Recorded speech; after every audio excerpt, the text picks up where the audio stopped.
everybody, my name is Puppetine from the Geeky Puppet Show here on the Geeky Puppet Show. To my side, I have a Froggy, and below, a very special guest. I know it's hard to see, but look, it's not just two me's. It's another me. Zach has his clones. I have you. Oh, there you go. I'm your clone. That's right. No. Zach has clones. You're different. You're the human me. We'll debate if that's better later. But we are here today to discuss Peacemaker. There have been 3 episodes dropped of this new series from James Gunn, and we're here to review it today. I'm not sure exactly how we're going to start this, other than talking about this intro first, because when it started and you see John Cena and the cast all dancing this big opening number to start us off, I was a little taken aback, a little intrigued, interested, and very interested.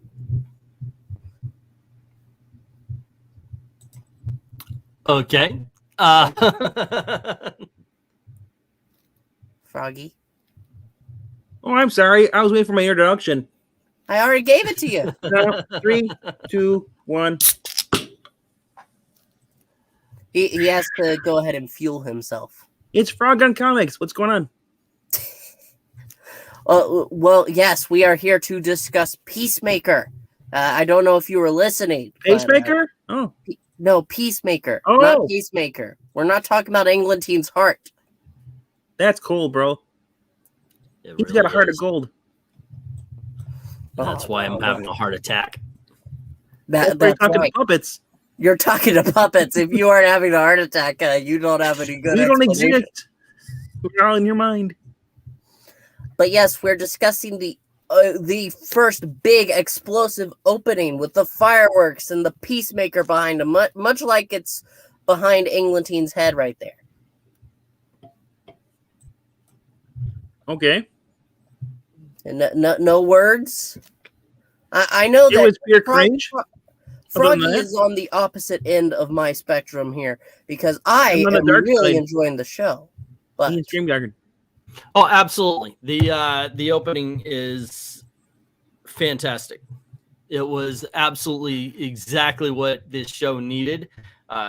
First thing that it does is it marks it as different than any other comic book program that's been out there, especially when you consider the Marvels, where they have the little animation telling you the story stuff. This is completely irrelevant.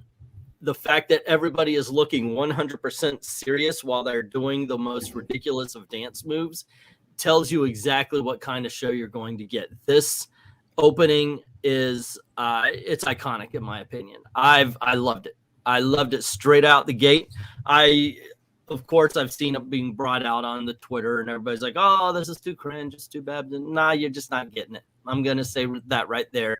But then again, you have some who just jump into everything looking to hate on it. In this case, though, I got to tell you, it was fan-freaking-tastic. It is a good old-fashioned opening that is just, it has nothing to do with anything other than to show you the characters that are in the show. Yeah, no, I agree. With the little judo master just hopping up right on the shoulder as the eagle flies on down. It reminded me of the Family Guy. Oh yeah. At the end when they're going up the stairs, and then go ahead, laugh and cry. Yes. Yep. Moving on from there, getting into the actual show. Well, Peacemaker seems to just be let go. That's the initial startup. I'm free? Really? There's nobody out there waiting for me? And he just goes to his home, and that's when he's invaded by Waller's people, his team, as it were, because, well, he still has to serve his time somehow. And they have with the most cringe cast there is. They're all incompetent.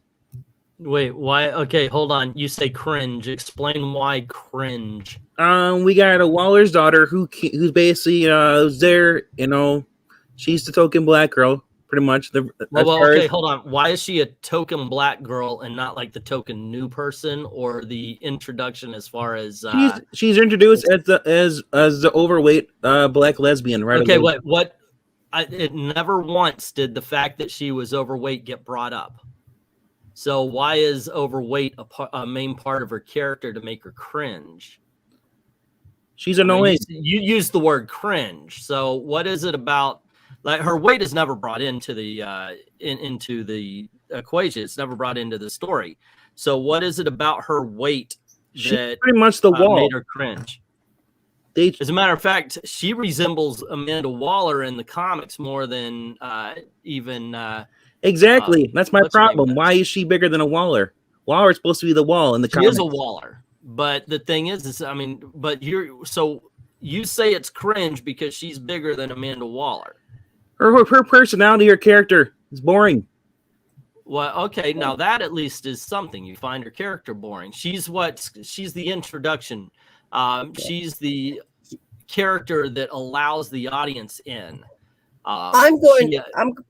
She asked the questions so everybody could explain it to each other. Therefore, the audience understands what's going on. Okay. I'm going to personally admit that this character, I don't find her like annoying. I think it's a little weird to have her be the new girl while she's supposed to be Amanda Waller's daughter. That is where introduced over a call. But if you listen when they're talking about what she can do and what she does, she's very adept at what she does. She's just new to the team. She's not unskilled. This isn't somebody who was just brought off the street. She's being put there by her mother because her mother wants to be a part of the team, I guess because Amanda Waller doesn't trust all of the people who turned on her. So she needs somebody in there because everybody else, like they said, this is punishment for helping Suicide Squad, for helping. In a sense, though, it's punishment for her daughter because her daughter's causing her relationship strain. But that was not stated in the story. That's a byproduct of her being there. That wasn't the case. She's not being punished. It wasn't like, ha, ha, ha, daughter, you pissed me off, therefore you're going to go do this. It's just that she took this job, and because of the danger, she has to separate from her wife, and that's causing her some problems. It's actually the only ones who feel like they're being punished are the blonde, which I don't have her name right now, and Osmodeus, Amadeus, something like that. Along those lines, Econominos. He's actually a character we've read before, Froggy. Talking about the guy with the glasses? Yeah. We have Diebeard. Diebeard. Yeah. That's right, Diebeard. Stop calling me that. We actually have a Marania and a trustee in the audience, and she is asking, is the show along the veins of Batman 66 in terms of camp? I don't think that would apply to the show, really. For the opening, yes, but in the best ways possible. But not in the show. The show really fits along. I think it turns up the humor that was in the Suicide Squad and cranks it to 11. It's very James Gunn. The danger here is really if they go too far with this kind of humor, they can make Peacemaker more of a joke. He was a very skilled person in Suicide Squad in the movie, and for humor, they've put him in a couple of silly, stupid situations. But if they make him too much of a joke, I think that would actually take away. It's one thing for him to tell jokes, for him to for them to make jokes based on his character, but if they put him in too many situational humorous bits, it's going to take away from his character, I think. I could see where you could say that. I don't personally feel that way yet. Right now we have Peacemaker going through some emotional turmoil. Why? Because he killed Rick Flag, and he feels that that is weighing on him. Because Rick Flag, he believed he was a good soldier, a good team leader, but he had to kill him because he got in the way of what he was trying to do to keep peace. And now that he's back, he's having issues with killing the children too. We also find out it was an order from Amanda Waller to do whatever it takes. And at that point in time, what it took was to kill Rick Flag. Yep.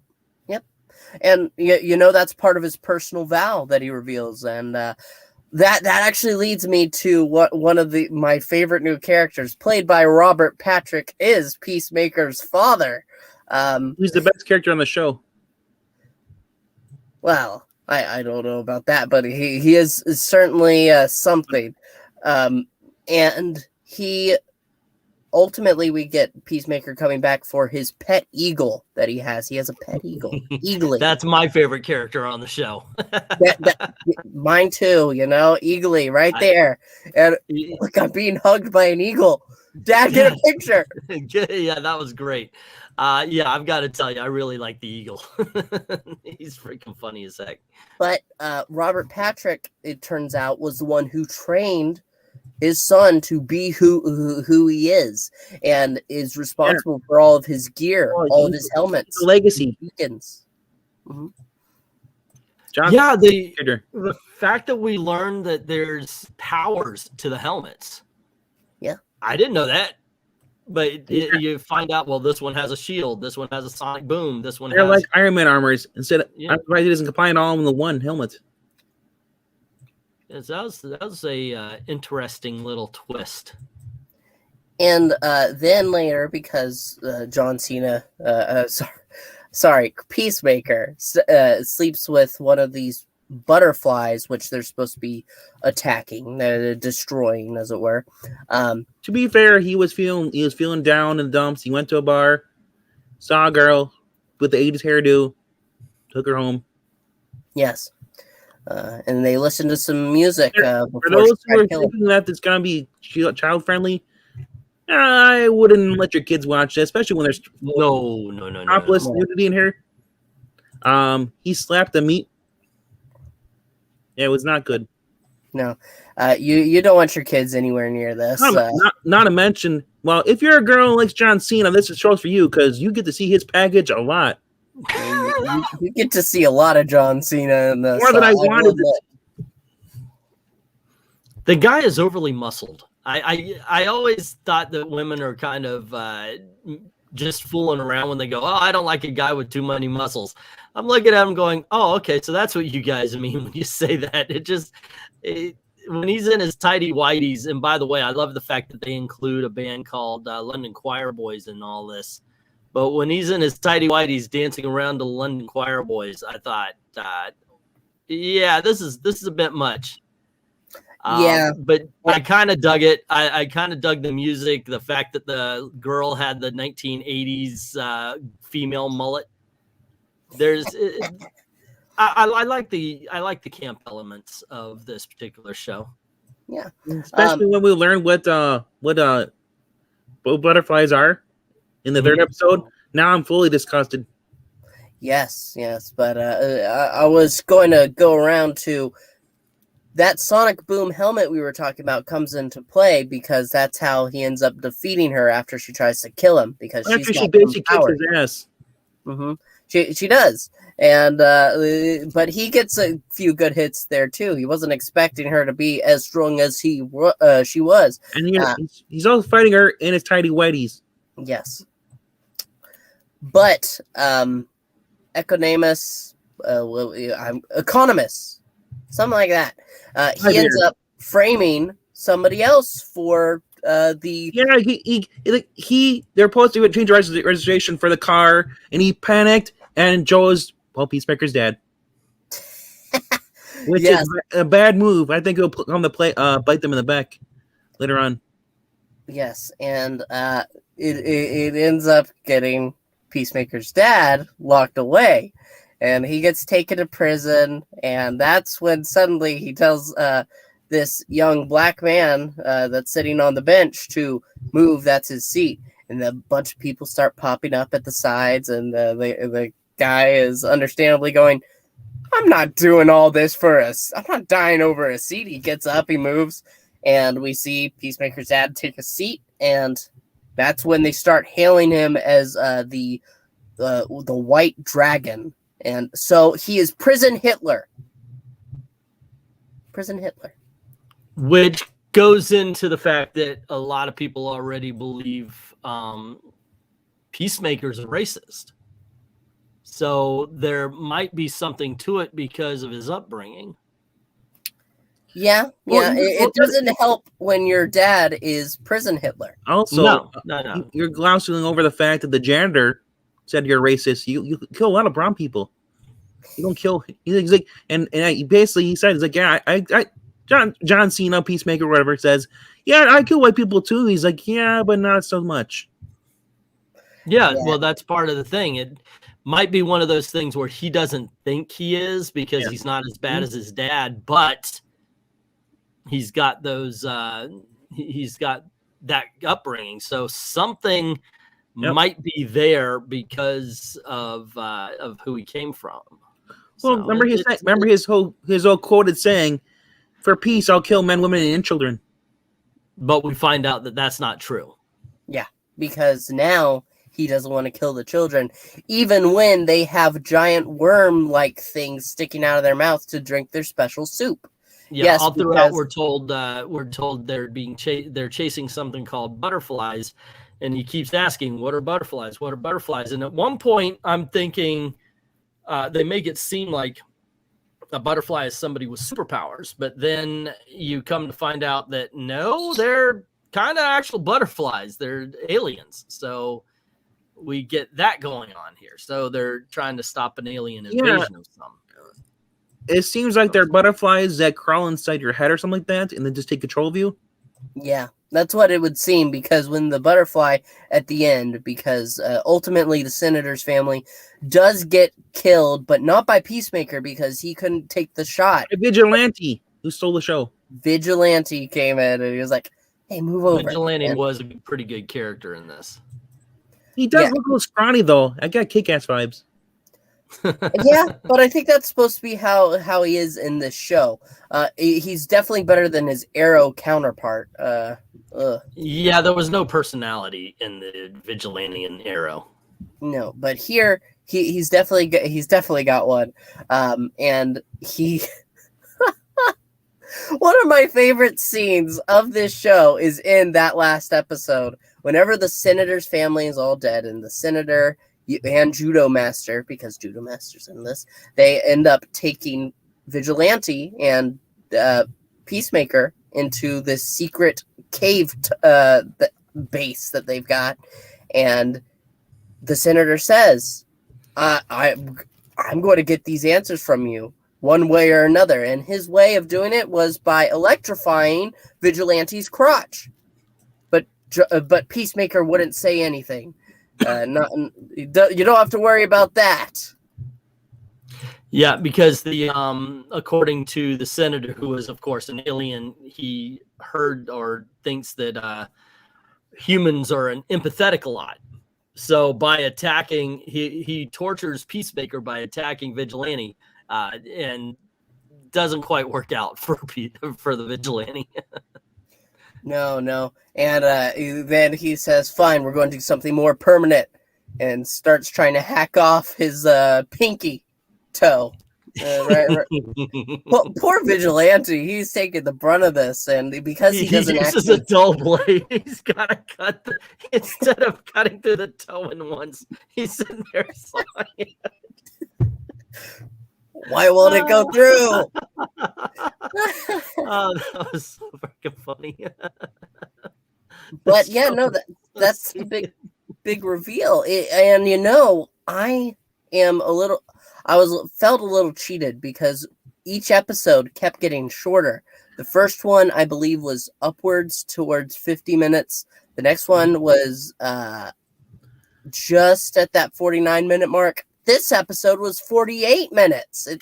So we're losing a minute every episode. That third episode, though, when Peacemaker is out there and he's basically got the scope there and he's with Hardcourt, and he's kind of like, he's fantasizing about getting with Hardcourt. Even the point where he gives her the canister of water or coffee, whatever it is, and she drinks it. He's seeing like not rainbows, but like just like a dream thing around her. And then here comes Vigilante. Vigilante is, because he basically goes to talk to him while she went to go take a leak or something. I don't know. And both Peacemaker and Vigilante, I guess Vigilante's on his part, but Peacemaker doesn't realize, hey, you're on comms. Everyone can hear everything. So, of course, when she's out there, she comes back. She's like, dude, I know you're there. We all can hear you. Yeah. So they really made Vigilante less vigilant. Well, I guess in a sense he's more of a kid, but he's not holding back. He's like, move over. I'll take the gun. I'll take the shots. Yep, and he has no problem. And even hums while he does it. But I want this does give us a moment to talk about Peacemaker's boss, who is on assignment from Waller. He's actually one of the few that were assigned to this that they don't feel like this is a punishment. They're here to complete the mission, use the killer that they have assigned to the team, and accomplish the mission. Clemson Mern. Clemson Mern is his character's name. Mern. Or hold on. Is it? Okay, it's right guy. Yeah, no, you're right. Mern, yes. And he has a scene with, please, you're looking at the names now, right? Please tell me his name. Tell me the name of the guy in the glasses. Diebeard, please. It's John Economos. Economos, yes. Economist goes ahead and he makes a mention. He has this conversation when they're setting up the spyware to look in on the family from the truck, and he says, "I feel sad when I think about the things I've done." And he says, "This is a very big moment. This is my first time I've ever shared a feeling." And Economist says, "This is the first time you've ever shared a feeling. You never said you're hot or cold before." And he says, "No, this is. I don't see where the humor in this is." Well, Peacemaker did share a feeling with Vigilante and Amber. Oh yes, because I mean, we did gloss over the wife that he ends up tying up. There's a situation where Peacemaker has to escape from a hotel, and on his way out, he ends up capturing a wife and a husband and holding them hostage.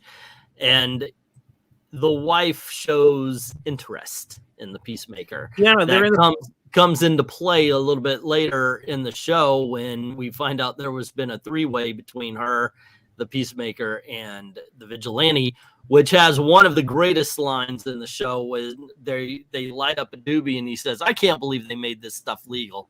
3 years ago, I would have shot you guys in the face for this." Because I love that line. Yeah. They were in actually the Ambers is she was her husband were in the apartment building where he was hiding out because out the parking lot is where the cops were, and I gotta say they have Lachlan Monroe plays the detective here. Mm-hmm. He's a familiar actor. I know I've seen him before. Yeah, he's that guy. When you see him, you know who you're talking White about. Chicks, Freddy versus Jason, Riverdale, Little Man. The guy's been in Lucifer, Love Hard. Mm-hmm. The guy's in every movie, but you don't know his name. Yeah. But when you see his face, you're like, "Oh, it's that guy." Okay. Oh, him. Yeah. There are quite a few of those actors in Hollywood. Mm-hmm. But with what you said, yeah, that was one of the best lines. I only have one question for you, Puppetine. Sure. Do you have any hot Cheetos? I got any hot Cheetos? Yes. Judo Master is... Thank you for rounding me back to something that I wanted to talk about. Please, Green, we got a topic. We actually get to go before that when we see Peacemaker as they're setting up the truck to go out to the location they have to. And he's talking about, what was it? Homonuclei? Something like that? Monocloid or something like that. Yeah, He's talking Tiny about people. But really tiny people. People like Doll Man. I've played Doll Man before. Yeah, Doll Man is now canon in the DCU because of Peacemaker bringing him up. And Batmite. And Batmite, yes, Batmite's brought up in as well. Wait, that's a real thing? Yes, it is. And we find out that Batmite is in DCU canon now. So listen, I was totally robbed. I could have been on screen next to Ben Affleck. This is what the world comes to. But yeah. Judo Master, going back towards that, he has a scene because he's like, he is really small, and it has to be through editing or something. There's no way that's normal. And he stands like half of what John Cena is, and he's out there, he's kicking his ass, and when he has him captured, and John Cena and Peacemaker finally wakes up, and you can see as Judo Master's just eating these hot Cheetos, and he asks, "Oh, would you like one?" And but this is after he insulted him like 15 times. Yeah, he says, "You're so cute. I want to put you in my pocket." He's like, keep it around in case I blow my Achilles heel, tendon. I can always on their body, they replace it. It is. I love the way he goes. Yeah, you remember a few minutes ago when I kicked your ass? I love. That was pretty good. Though it seems that a Judo Master isn't one to stay around because the senator gave him information that he had to get to other butterflies. But he doesn't make it because Economos crashes the van into the car, and Judo Master has broken his legs or something. He is using his arms to crawl himself away, and that's when Economos has to keep hitting him with a crowbar because he won't stay down. And at one point, he just hits him like 3 times, and we can hear the squelching. Do you know what's funny though? That actor who plays Judo Master is 5'6". You're looking at John Cena, who's like almost 6'5". Those guys, that's why he looks so short next to him. Because I'm like, is that a midget? It's because everyone is so freaking tall around him. He's normal height, but everyone else is just huge. No. They definitely digitally edited him. Are you sure? I am most definitely sure. There's no way. He was standing next to that guard that was there. There's no way that was natural. Not they hired all tall actors. Listen, as a short person myself, I should know. Short. Tell us all about your shortcomings. No, that's going into bridge work. We can't do that here. But I don't know. I think we should round this off by talking about our favorite scene of the show, and I want to go to Froggy first. So, favorite scene? Well, I like the fight scene at the end of the first one, end of the third one. The Eagle giving a hug was kind of cool. But my favorite scene, though, out of all of their show, is when the dad reveals he types in the code, and he's got a pocket dimension for his whole entire warehouse. Hey, bro, it's bigger on the inside. Yes, it was kind of trippy. All right, Mr. England me. That was a great scene where you realize that this guy's got a pocket dimension closet, because he literally says, well, it's just staying in here in the closet for no reason. As far as best scenes are concerned, there's some good action scenes in these things. I have to say, just because I felt every bit of pain, there's this funny scene where he's got to get out of the back of a building, and he jumps from one balcony to the other with none of the grace that you normally see in superhero movies. I love that. Tom Cruise jumped better. That was my favorite one too, because he had the stuff. You had the wife and the husband that were arguing through their mouth bindings, and he's just getting ready there, and he hops down. Oh, he ends up breaking his ankle at one point, and it's is it any wonder that the wife wanted, John Cena, not because of his looks, but also because of the fact he likes Cinderella, he likes 80s music. where her The music is awesome. Her husband likes Coldplay. No wonder. The music is awesome in this. I loved it. I've had that collection was my collection in the 80s. And when they pulled out not Cinderella, but the London Choir Boys, I owned that album. And I was like, oh, the only person I know who had 7 o'clock, the album that they pulled out and played by the London Choir Boys, the only person I ever know that had that album is me. So I was like, oh my gosh, I can't believe this. And he identifies with John Cena dancing in underwear because he did the same thing. Many times. Yes. Overall, I think this was a great start of a show. It left me wanting for more, and I understand why they did the first 3 episodes for release to get you a real good feeling of the show. Yeah. Freddie Stroma is good as Adrian Chase, aka Vigilante, and Jennifer Holland, who plays Hardcourt, is just perfect. Yeah, and she's too damn gorgeous. She's probably the only one in that team who's actually like the most useful. The other guy, Ty Beard, is just a whiny. He can do stuff, but he. In the bar when she's drinking that beer and she has the creepy. Oh yes. What were you about? What did you say to my friend? And she just goes ahead and she's hitting every sensitive part that she can to get this guy down. She went Black Widow. Little bit. The guy was like 3 times her size, pretty much. Yeah, but there was no leg jump. Where she just goes ahead. She judo flipped him. I know, but that's what I think of whenever I think of Black Widow move. I think this was a little smoother than the Black Widow her move. Butt? That's what? why when she does the hip flips, you went straight to her jumping up using her legs. That's her thing. I'm not blaming you. I do the same thing. You don't even have legs.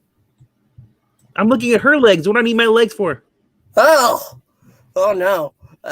But yes, I want her legs. She is really good in the show. I recommend to anyone, check this out. If it's not your cup of tea, I absolutely understand. I think you should give it a fair shake, though. Check out all 3 episodes, and if you're not convinced after that, we'll just have to agree to disagree, and we'll go on. R.I.P. his nice car. Oh my gosh, I've known people with that car. that was big in the 70s, man. I knew a lot of people with cars painted with the American flag. So awesomeness. This show it is filled with awesomeness. You heard it first. This Angleton used to be Peacemaker. What happened? I discovered nachos. We got to keep the nachos away from John Cena. Gone. Wait, no, he does have eagly twiddles. So Angleton is just the older, less impressive Peacemaker. That's what we'll basically say. It. Yes. Who now works under a bridge. It's been a real treat having you, though. Because we're at the end now, make sure to go check out Angleton Loves Comics. They're going to be doing a comic book reading here in just about 10 minutes, somewheres upwards there. And, well, I won't be there, but I'll be watching. It'll be a great show. Are you the watcher? Yes. And I could intervene, but I can't. But thank you so much for joining. Make sure to like, comment your thoughts below, and subscribe.